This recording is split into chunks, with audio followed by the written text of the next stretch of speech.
김종대 전 의원님 어렵게 모셨습니다.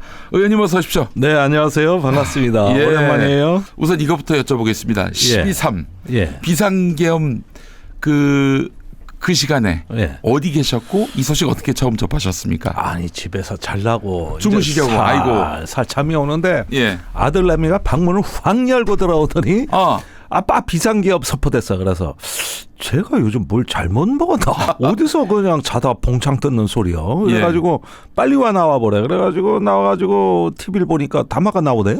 아니 근데 그 의원님도 계엄 가능성 있다라고 말씀하셨잖아요. 아니 얘기는 많이 했죠. 네. 그런데 아마 김용현에 대해서 정말 위험한 자다. 네. 이 얘기를 정말 방송에서 수십 번 한 것 같아. 뭐 내가 한 사람에 대해서 그렇게 얘기한 건 딱 이 경우밖에 없어요. 그 김종대 전 의원님이 이렇게 확정적으로 말씀하실 때는 뭔가 근거가 있을 거다라고 생각하는 분도 있었지만 김종대 전 의원이 왜 이렇게 되셨나? 왜 이렇게 음모론에 빠졌지? 이렇게 말씀하시는 분도 있었는데 적중했습니다. 근데 저는 뭐 구체적으로 계엄을 이렇게 한다고는 예측을 못했고 다만 김용현 저자는 분명히 사고칠 사람이다. 아, 그랬었어요. 예, 그 올해 3월에 한남동 공간에 그 수방사 방첩사 특전사령관 불러들일 때 내가 방첩사하고 수방사까지는 이해가 간다 그래. 네. 근데 특전사가 온 게 심상치가 않다. 그 얘기를 하면서 그냥 그 8월에 인사청문회 때도 굉장히 방송을 많이 한 것 같은데 위험한 인물이다. 네네. 굉장히 위험한 인물이고 그 움직이는 활동 반경이라든가 목적이 불순하다. 이래가지고 굉장히 얘기를 많이 한 것 같아요. 저는 그 뭐 이렇게 정보가 우리 의원님만큼은 없지만은 뭐 국정감사나 이 국회 국방위원회의 지응답 과정을 보면은 굉장히 오만함이 느껴지면서 야당 국회의원을 향해서 국방위원을 향해서 야야 너희들 열심히 떠들어라. 열심히 까불어라. 계엄 선포와 함께 너희들은 다 죽었어. 이게 눈빛으로 읽혔어요. 저는. 그게 최고조에 달한 게 9월 국정감사 국방위 장면입니다. 근데 제가 그날 방송한 게 생생히 기억나는데 그 이튿날 어제 국정감사 저 장면은 계엄 예행 연습 같다. 그 표현을 정확히 썼어요. 그 장관과 방첩사령관의 태도를 보면은 니들 곧 나한테 다 죽어 이런 말투 아니냐? 그 장면에 그래서 이게 정말 이 사람들 위험한 사람이다. 이 얘기를 그때 9월에도 했었고. 그리고 10월이 되면서 이제 안보 위기가 사실은 많이 지나갔어요. 남북 간의 교전이 일어나도 하등에 이상할 것이 없는 그 위험한 상황이 최소 3번 있었습니다. 이렇게 있고 11월 접어들고 그러는데 하여간 위험하다 이 얘기는 계속했죠. 구체적으로 콕 집어 뭐 언제 계엄을 이렇게 해서 한다고는 얘기 안 했어도 혹시 무슨 남북 간에 뭐 또 무슨 뭐 그걸 빙자한 무슨 비상사태? 나 이런 느낌이 자꾸 든다는 얘기를 많이 했었는데 다행히 남북 간에는 아무 일이 없었고 그냥 비상계엄으로 갔죠. 그 소식을 접하시고 그리고 뭐 하셨어요? 아니 그래가지고 막 전화가 빗발치는데 제가 예비역 장군들한테 전화를 다 했어요. 좀 통화할 만한 사정을 알 만한 역시 열심히 전화를 하더라고요. 근데 그때 수방사와 방첩사 일반 간부들은 이걸 모르고 있는데 그 제보가 들어오더라고. 지금 특전사가 다 대기 중이다. 그래서 공수부대? 맥공수가 그러니까 1공수, 9공수 지휘관들이 지금 대기 중이래요. 곧 출동할 것 같대. 그래서 이거구나. 그때 특전사령관이 공간에 와 밥 먹은 게 위험하다 하는데 딱 꽂히는 게 있잖아요. 그래가지고 택시를 잡아 타고 이제 저기 그 철야 야간 방송하는 데가 어디냐 그래? 시사인이래요. 그러니까 거기하고 통화가 돼가지고 내 지금 나갈 테니 방송하러 나가겠다. 그래가지고 택시를 잡아 타고 저기 과천에서 탔는데 방첩사 앞을 지나오는데 거기에 차량이 새까맣게 들어가더라고. 방첩사라면 남태령은 수방사고. 과천에는 방첩사인데 차량이 새까맣게 들어가고 있더라고요. 예. 이제 소집 명령 받고 들어가는 간부들이고 남태령을 넘어오는데 수방사 앞에 차량이 새까맣더라고요. 아이고 이제 이거 저걸 눈으로 보니까 예. 이거 현실이구나 이게. 그리고 이제 공수부대가 곧 출동할 건데 네. 이래가지고 이제 저 새벽까지 그 시사인에서 방송을 하고 국회로 갔죠. 예. 거기 가서 우원식 의장 기자회견하는 거 다 봤고. 예. 그래서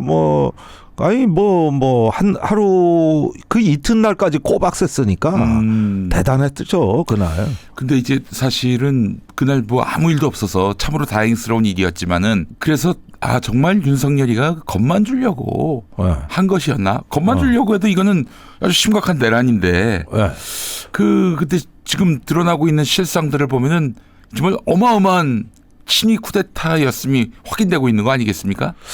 그렇습니다. 저는 이게 히틀러가 1933년에 일으킨 그 의사당 화재 사건을 떠올렸는데 그때 나치가 제1당이긴 했는데 공산당하고 다른 사민당하고 이런 당들이 연합을 하면은 나치 당보다 숫자가 많아요. 과반이 안 됐다고. 여소야대였군요. 그래가지고 이제 1당이니까 총리는 됐는데 히틀러가 그때 대통령이 힌덴부르크라는 무능한 대통령이었잖아요. 네네. 그래서 자기가 정권을 쥐기 위해서는 뭔가 음모가 필요하다. 이래서 친위 쿠데타 비슷한 걸 획책한 게 독일 제국의회 의사당에 화재가 발생했는데 요게 공산당 짓이다. 이래가지고 얘들이 내란 세력이다. 이래가지고 그냥 싹 쓸어버린 거 아닙니까? 그리고 힌덴부르크 대통령을 찾아가 담판을 진 거죠. 정권을 나한테 달아. 지금 이 사건을 조사해야 된다. 그러니까 일종의 계엄 사태를 한 거죠. 그 순간 총통이 됩니다. 그러면은 무슨 권한이 생기냐 하면은 제국 의회를 통과하지 않아도 법률 공표권을 히틀러가 비상대권을 가져가는 거예요. 의회가 무력화되고 법률 선포권을 히틀러가 가져가는 총통 시대가 개막되는 거거든요. 그러니까 우리나라 국회를 이제 선거 부정으로 몰아 불법 집단으로 하고 그러면서 이제 사법과 입법을 한 손에 휘어지는 일명 어떤 비상대권 총통을 꿈꿨다. 그러던 그 기도가 이제 무위에 그쳤다 그러지만은 사실 치밀했고 다들 윤석열이가 무속에 빠져 술 처먹고 한 일이다 이러는데 나는 오히려 그런 논의가 위험해 보여요. 왜냐하면 진짜 이걸 설계한 사람들은 그런 말 듣고 웃어요. 맞아.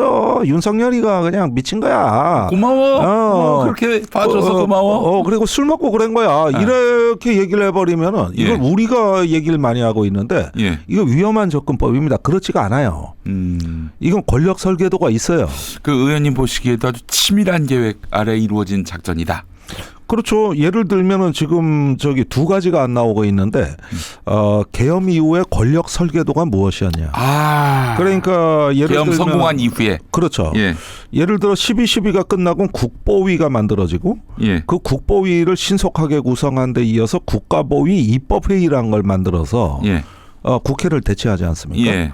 그다음에 더 거슬러 올라가면 유신 때는 통일주체 국민회의를 만들어서 거기서 유정의 국회의원을 선출하는데 이 유정의 국회의원은 박 대통령이 임명해서 통일주체 국민회의에서 찬반 투표만 거치면 국회의원이 돼요. 그게 국회의원 총수자의 3분의 1입니다. 그러니까 무슨 일이 있어도 여대 야소가 될 수밖에 없는 게 없죠. 바로. 그러면은 국회를 무력화했다. 그러면 그 다음에 어떻게 하겠다는 거냐? 국회를 없앨 수는 없는 것이고. 없앨 수는 없고 뭘로 대체해야 되거든요. 그러려면은 저는 비상대권 과도정부 수립이 목표였던 것 같다.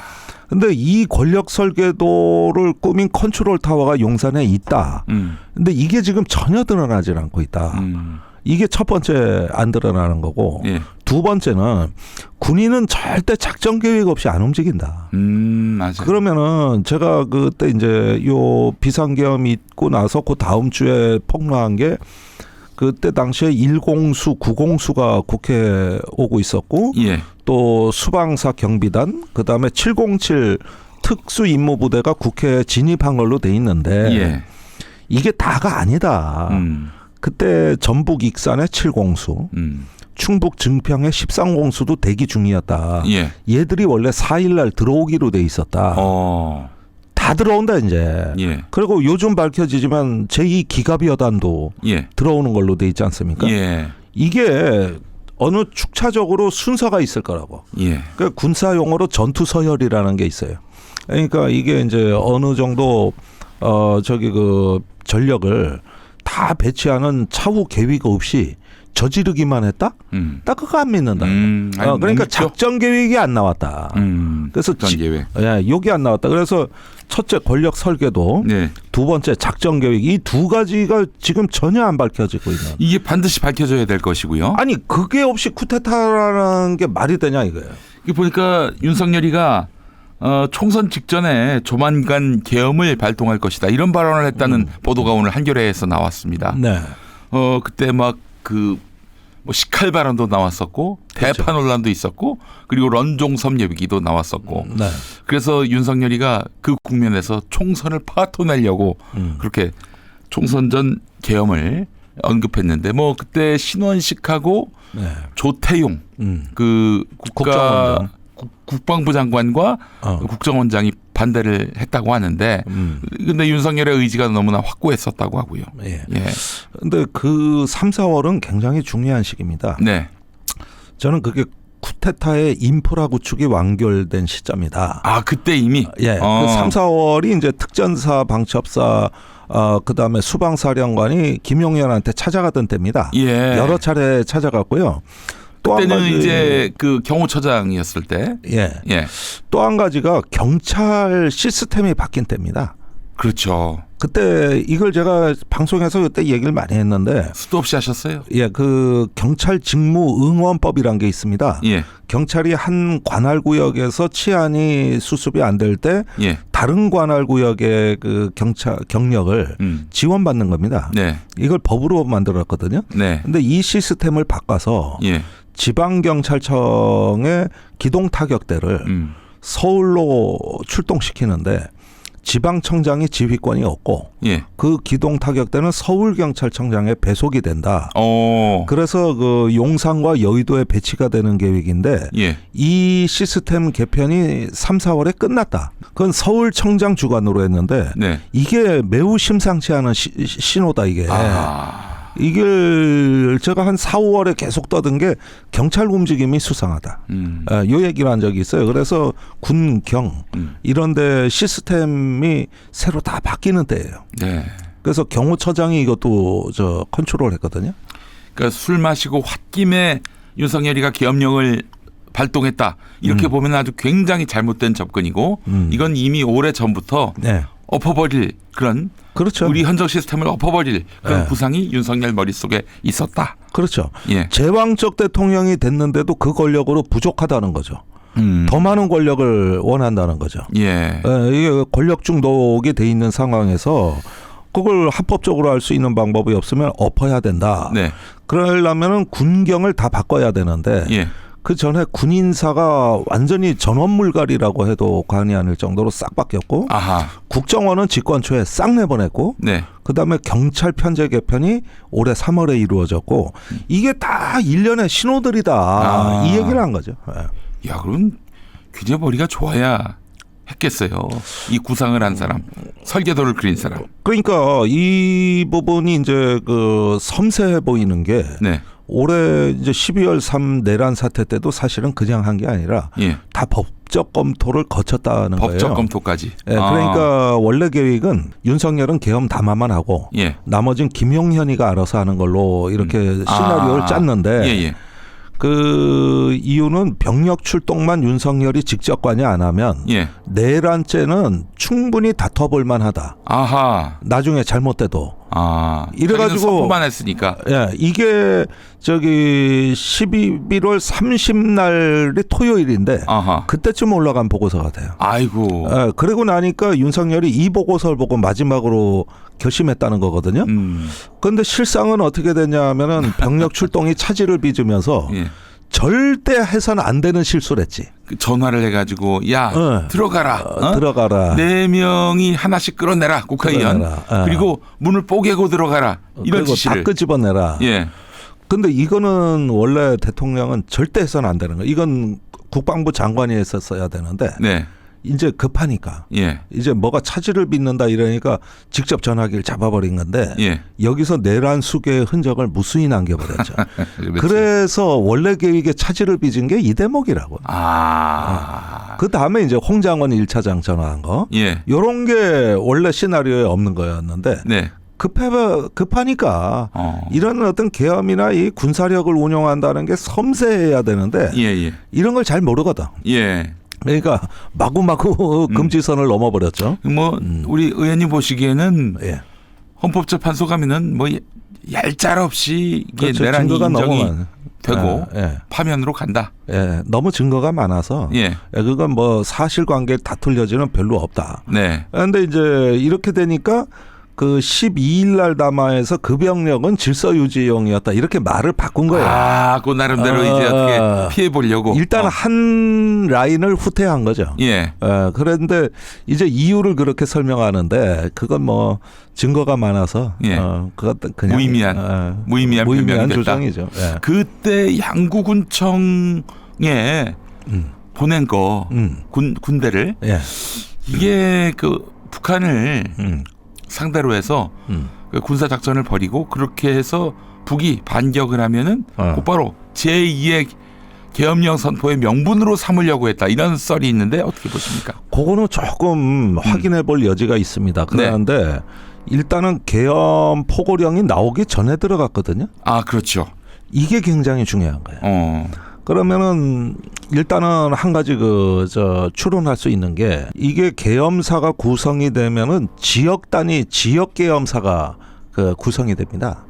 그건 각 광역 단위별로. 그러면 강원도가 있다 이게요. 그러면은 거기에 이제 뭐 어떤 그 군단 사령부가 계엄사가 되는 거거든요. 그렇죠. 그런데 행정 접수를 먼저 했다. 이게 계엄 실무 편람에 실제 나오거든. 그러면은 뭐냐면은 행정을 접수하러 간 거니까 이거는 아마 다른 지휘 계통으로 지역 계엄 사령부 구성을 서둘러라. 이렇게 이제 사인이 먼저 내려가 버린 거거든요. 그러면 여기서 논리적으로 안 맞아요. 왜 11시에 계엄을 선포하고 11시 반에 포고령을 발표했는데 양구군청에 먼저 들어갔냐. 여기서 이제 중요한 교훈이 나오는데 원래 계엄은 10시였지. 11시가 아니지. 그게 이제 국무회의 소집이 늦어지면서 11시로 넘겨진 건데. 그렇게 냈는데 원래 10시 계획에 맞춰 움직인 부대가 있다는 뜻이거든요. 이거는 다른 지휘 라인이 존재한다는 뜻이에요. 우리가 모르는. 그래서 이거는 지금 여기에 대한 지휘권을 갖고 있는 그 지휘관은 지상작전 사령관입니다. 포스타. 여길 조사해야지. 왜 당신의 예하 부대가 먼저 움직였을까? 이거는 왜 100m 달리기 하려고 했는데 이게 딱 출발 신호 넣기 전에 누가 부정 출발한 거거든. 그렇죠. 그거하고 똑같은 거라고. 그러면 무슨 신호가 있었기 때문에 간 거거든요. 아니면 다른 임무가 있거나. 그러니까 이런 부분들이 지금 하나도 안 밝혀진 거예요. 사실 이 질문을 던진 이유가 윤석열이가 끊임없이 북한을 상대로 해서 자극해가지고 전쟁을 유도했다 이런 얘기가 많았어요. 그랬죠.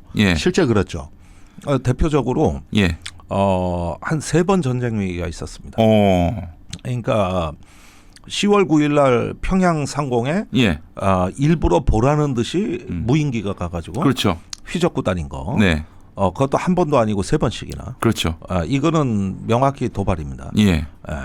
그다음에 10월 15일 날 백령도 연평도에서 K9 자주포하고 다연장 로켓 화력이 제일 센 겁니다. 이걸 400발 가까이 330발을 쐈다 그랬어요. 그런데 우리가 2010년에 연평도 포격 때 포격전이 벌어졌을 때 그게 K9 자주포를 쏘면서 벌어진 거거든요. 그때 10수발밖에 안 썼는데 교전이 벌어졌다고. 이번에 330발. 그러니까 교전이 터져도 하등에 이상할 것이요. 근데 북한이 별 반응이 없었어요. 그저 11월 27일 날 똑같은 양상으로 또 쏩니다. 그런데 김정은 국무위원장이 0.00001mm라도 침범하면 가만두지 않겠다고. 경고를 해놨는데 거기다 대고 쐈거든. 그러면 이거는 제가 보기에는 저기 한판 붙자는 얘기예요. 그렇지. 근데 문제가 생긴 게 예. 그 저기 10월 초에 예. 북한 특수부대가 러시아로 가고 있었다고. 그리고 포탄 미사일이 다 가고 있었어요. 거기로. 아, 러시아로. 그러니까 북한이 지금 남쪽 신경 쓸 때가 아니야. 그런 이유였구나. 예. 이 사람들이 이거 우리한테 인내심을 발휘한 건가? 난 그 생각을 했더니 사정이 안 돼, 형편이. 그러더니 11월 27일 날도 쐈는데 또 반응이 없었거든요. 예. 그저 28일 날. 네. 그 합참의 전술 토의 때 김용현이 이제 김명수 합참의장한테 지시를 하죠. 네. 북의 오물풍선을 날려보내는 원점을 타격해라 이거지. 북한 땅에다가. 예, 이건 이제 완전히 이전하고는 달라요. 예. 북한 영토에 대한 직접 타격이니. 예. 이걸 지시하는 거야, 이걸. 하하. 그런데 저기 합참의장은 이게 정전협정 위반이니까. 네. 그 유엔 사령부 조사 들어오고 자기가 조사 받아야 되거든. 그렇지. 그러니까 응하지를 못한 거죠. 예. 그렇게 해서 28일까지 안보 위기가 이렇게 계속되는 게. 그 김용현이가 김명수 합참의장을 막 욕하고. 개념 없는 새끼라 그랬죠. 개념 없는 새끼. 앞으로 쟤 빼. 전술 토의할 때 쟤 빼버려. 이랬죠. 그래서 결국 계엄사령관에서도 뺐던 것이고. 예, 거기가 해군이에요 또. 그러니까 이번에 육사 선후배들이 저지른 거거든요. 육군사관학교. 예, 육군 내에서도 육사들이 이번에 전부 다 헤쳐먹은 거기 때문에. 비육사 출신 어떤 여단장이 완전히 배제가 됐고 자기 부대에 들어갔을 때 못 들어가겠다. 오늘 회의실에도 못 들어가게. 예. 완전히 배제시키고 이거 지휘 문란에 예. 완전히 군기 위반의 지휘 체계에 도전한 아주 하극상 사건까지 터지는 거예요. 육사가 출신이어야만 되는 거예요. 그러니까 지휘관 저는 학군이거든. 못 들어오게. 아이고야. 아니 무슨 지휘관이 자기 지휘 시설에 못 들어가냐고. 글쎄 말입니다. 이렇게 빼버린 거고. 저 말단으로 내려가면 이제 그 HID 지휘하고 이럴 때 이제 비육사가 좀 나오긴 해요. 네네. 그 대령급 이하부터 그 학군 장교가 하나 나왔는데 그건 한참 밑으로 내려간 거고 중간 허리 단계까지 육사 선후배들이 전부 다 장악을 해버리죠. 예. 와 그런 일들이 발생했군요. 다행히 우크라이나에 북이 파병하는 바람에 그 정면 충돌로 이어지지 않았고 만약에 충돌이 됐다, 그 전쟁이 벌어졌다, 그러면은 계엄 선포의 어떤 그 전제 요건이 갖춰지는 거 아니겠습니까? 그렇죠. 비상사태가 되는데 근데 그게 차마 안 됐던 이유는 우리나라 그 계엄 절차를 조금 이해할 필요가 있는데요. 네. 우리가 평소에 대북권 4입니다. 평시 상태거든요. 네.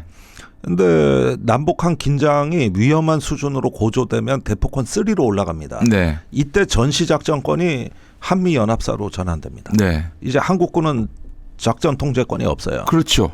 네, 그랬는데 그 대포권 3를 선포하기 전에야 하는 전 단계 선행 조치가 계엄입니다. 네네네. 계엄을 선포하고 네.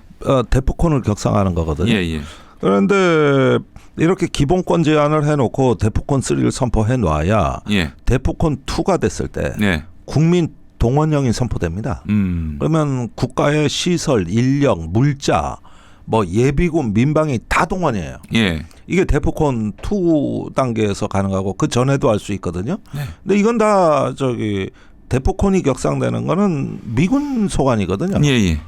그러니까 이제 대포권을 선포했고 특수부대가 이동을 했는데 미군한테 통보를 안 했으니까 미군 입장에서는 이건 배신행위거든. 아니 이 사태가 벌어지면 미군이 빨려 들어가는데 빨려 들어가는 거거든요. 근데 그 아무런 통보도 없이 계엄령을 선포해 버렸으니. 그렇죠. 그러니까 북한의 국지 도발을 유도해가지고 이제 어떤 그 교전이 벌어지고 뭐라면은 일단은 워치콘이랑 감시 태세하고 대포콘이라는 태세를 이 격상하는 문제를 한미연합 회의를 하게 돼 있습니다. 이때 미군이 알게 되는 거죠. 그래서면은 미군은 계엄 선포되는 걸 당연히 알아야 되는 거예요. 그럼요. 이걸 모른다는 건 있을 수가 없는 거예요. 국방부 장관이 건의하는 계엄은 대포권 격상 전 단계거든. 그런데도 미군을 감쪽같이 모르게 했다. 여기에 이제 격분하고 있는 거고. 그 미국의 지금 바이든 대통령이 뭐 대노했던 이유가 바로 그 점입니다. 것이고 또 캠벨 그 국무부 부장관이 그렇죠. 한국의 그 윤석열 타도를 외치는 시위대에 박수를 보내는 이 모든 흐름이 다 여기서 그렇죠. 비롯된 것이다. 엄청난 배신 행위죠. SBS 보도를 보면은 평양에 타격하려고도 했었다. 이런 보도가 나옵니다. 그 어떻게 사실인가요? 이 부분은 사실은 네. 원래는 그렇게 하고 싶어 했어요. 네. 그래서 전술 토의도 하고 뭘 했는데 하는 족족 안 되는 게 전부 미군이 걸리는 거예요. 그렇지. 그래가지고 이번에는 의외로 미국의 존재가 우리한테 참 도움이 많이 됐어요. 아유, 노무현 정부 때 전시작전권 내놔라 뭐 그랬던 게 참 부끄러워져요. 글쎄 안 하길 잘해. 이거 참 이제 와서 이 얘기하려니 쑥스럽네 좀. 그랬는데 어쨌든지간에 이 정전협정의 사법적 주체, 이 평시에도 정전협정은 유엔사 소관이고 그 다음에 대폭공 격상은 한미연합사령관 소관인데 여기서 이제 우리가 어떤 그 북한의 영토 타격, 네. 또 어떤 북한 공격에 대한 신호가 미국의 동의 없이 됐을 때는 네. 이건 한미 동맹은 그날부로 끝나는 거예요. 그렇죠. 예. 이거는 이제 동맹의 존재 가치가 없어요. 그렇게 되면은 미국으로서는 전쟁 이후 70년간 유지해온 동맹을 네. 한국 정부가 이런 식으로 깼다? 그러면 손 떼버립니다. 그런 의미에서 저는 윤석열이가 돌아올 일은 없다. 네. 탄핵이 된 상황에서 파면이 아닌 뭐 직무복귀 상상할 수도 없는 일이다. 저는 그렇게 생각합니다. 예, 상상할 수가 없죠. 일단 동맹국부터 예. 그러면 제가 다시 들어와 뭔 짓을 저지를지 모르는데. 그러니까요. 예. 예. 그 제2의 이승만이에요. 그렇지. 그래가지고 정전협정에 한국을 빼버린 게 예. 도저히 협의가 안 되니까 이승만하고는. 네. 그게 오늘날까지 우리가 정전협정의 주체가 아니라는 이 참 그래서 이 서름을 당해왔던 건데. 이승만을 못 믿어서 그 이후 70년 동안의 모든 한국 지도자도 못 믿게 된 그런 그렇습니다. 상황이 됐네요. 근데 이번에 또 이런 일이 생겨났으니 네. 저게 이제 원 어나더 이승만 아니야? 그렇지. 이렇게 되니까 이제는 이 동맹의 치명타를 한 거죠.